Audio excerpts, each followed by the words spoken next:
Hey friends, it's Rosalind. Welcome back to our gardens and our tiny farm.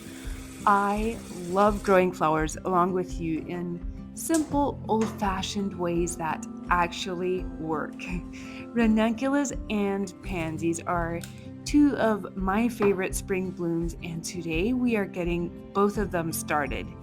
If you want spring flowers, the work starts now in January. Today we will be prepping ranunculus corms and starting pansies from seed two different ways so they're ready to bloom when spring arrives. Spring flowers are worth the effort, and starting them now really makes all the difference. Pansies are incredibly cold tolerant, which makes them perfect for winter sowing. And ranunculus are kind of remind me of roses, except they bloom in spring and they don't have thorns. But before we get started on that, of course, the first thing we need to do is go out and give the chickens some treats, give them water, and get them started for the day.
Starting pansies from seed two different ways will give us a bit more insurance that we're actually going to get some plants. Pansies do like light, but not heat when they're germinating.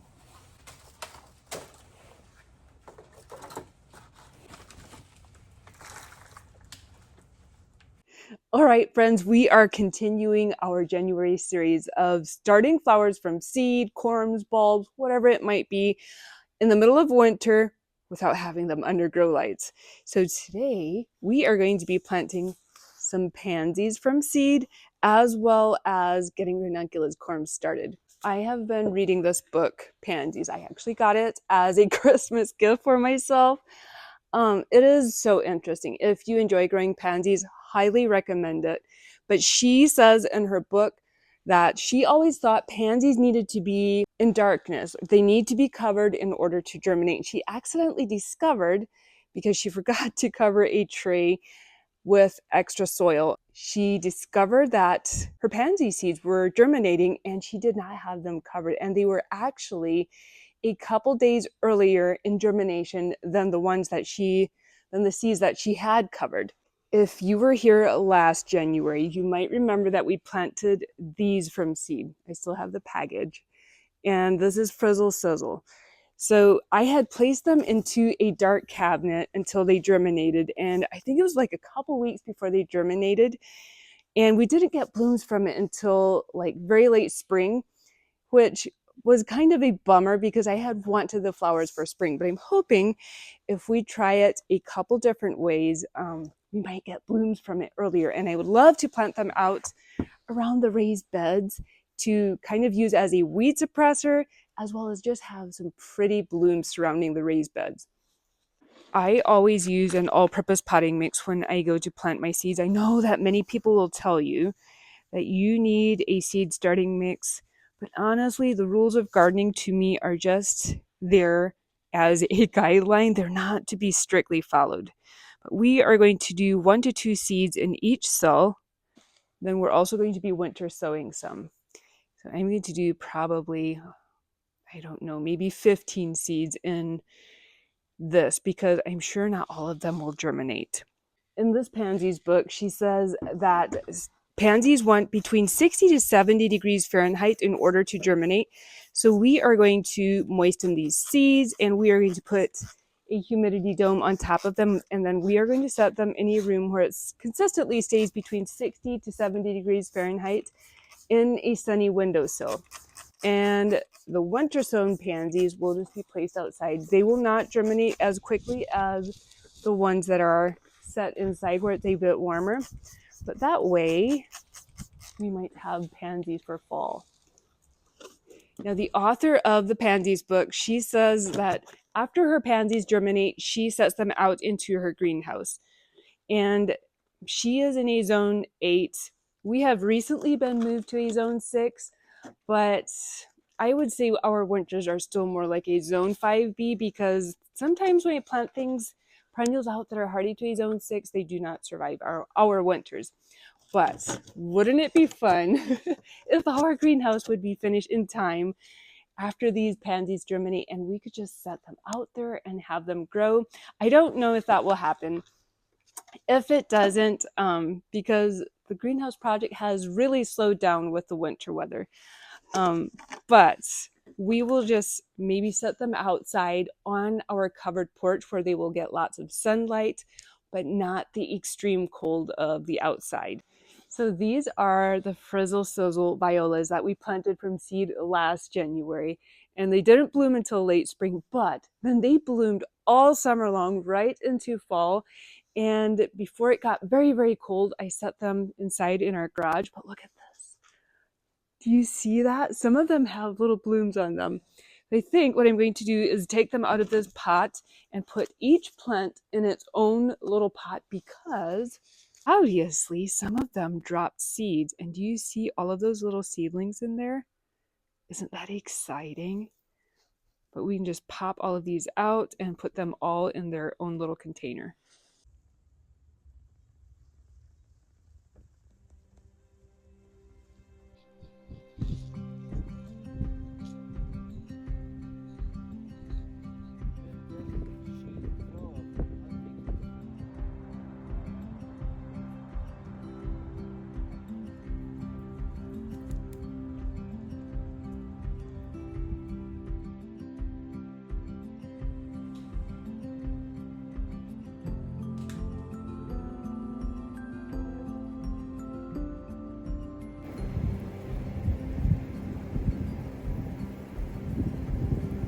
It is time to get started with pre-sprouting our ranunculus. Ranunculus grow from corms and they look a little strange at first, kind of like dried octopus. Before planting or pre-sprouting the corms, we are going to soak them in cool water for about 3 to 4 hours to rehydrate them. After soaking, we will place them in shallow containers for about 2 weeks. And this helps them wake up slowly and it will give you stronger plants once they go outside.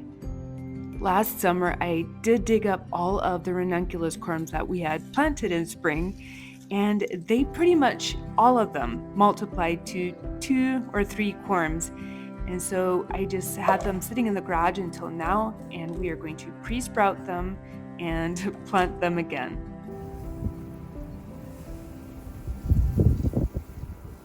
At this point, our ranunculus corms have been soaking for exactly between 3 to 4 hours. And this is how much they have plumped up. Isn't that a big difference?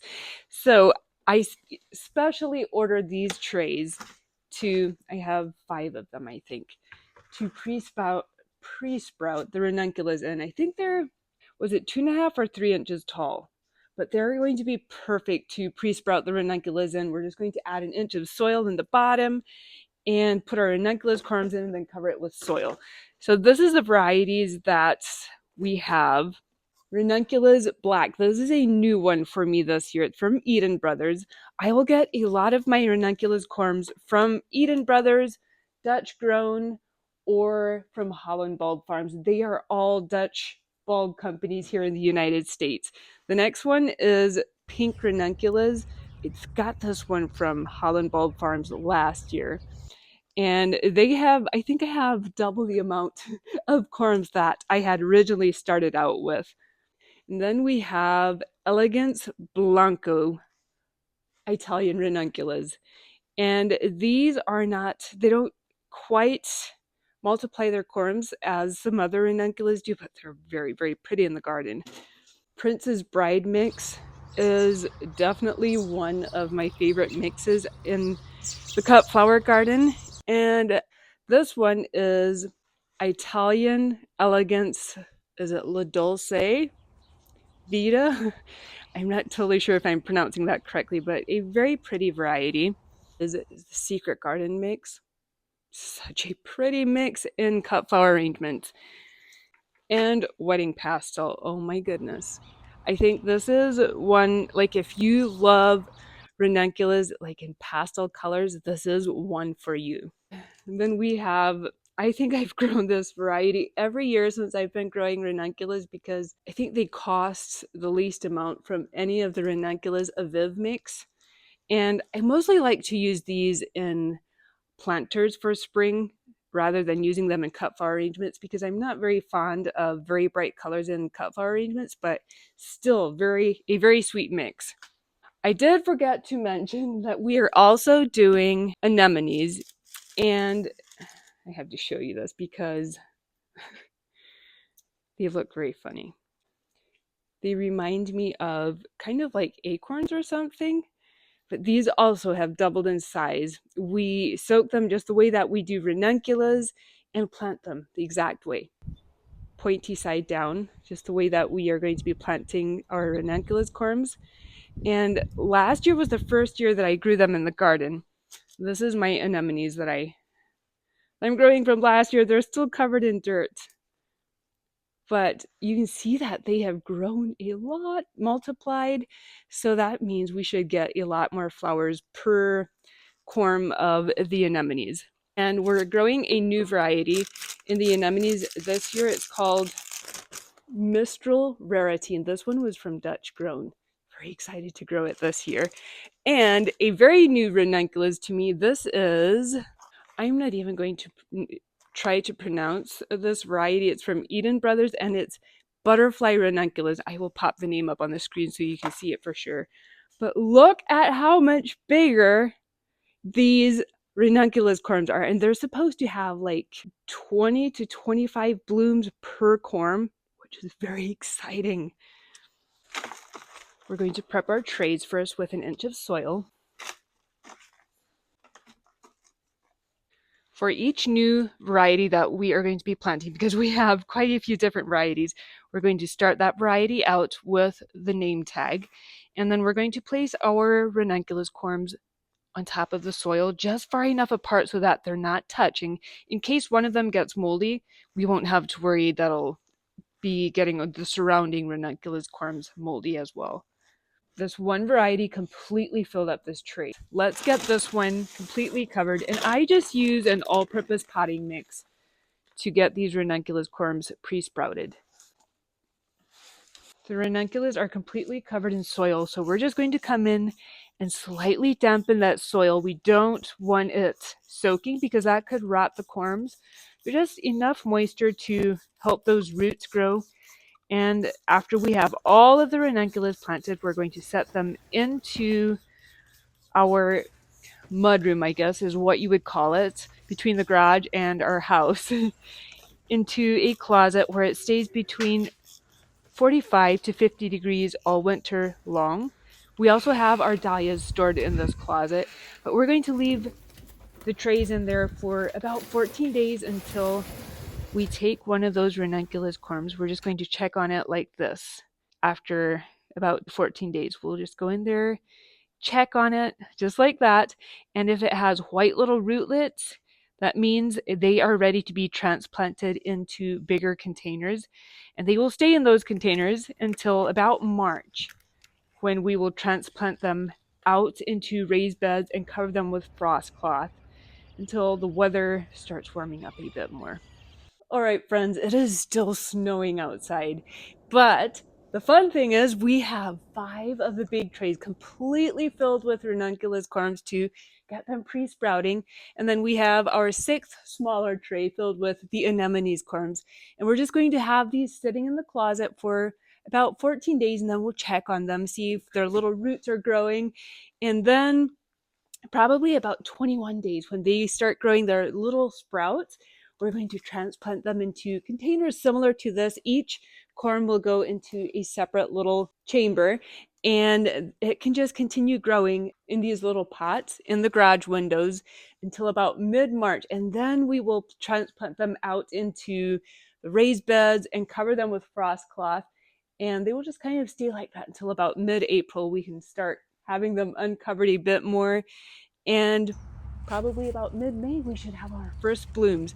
But the only time I will come in to spray them with water as they're sitting in the trays is if the soil seems very, very dry. But I would love to hear in the comments which of these flowers is your favorite. Thank you for spending some time with me today, friends, just getting some flowers ready for spring. I feel like spring is a little bit closer now. Have an amazing week, and I will see you right back here next Saturday. Bye.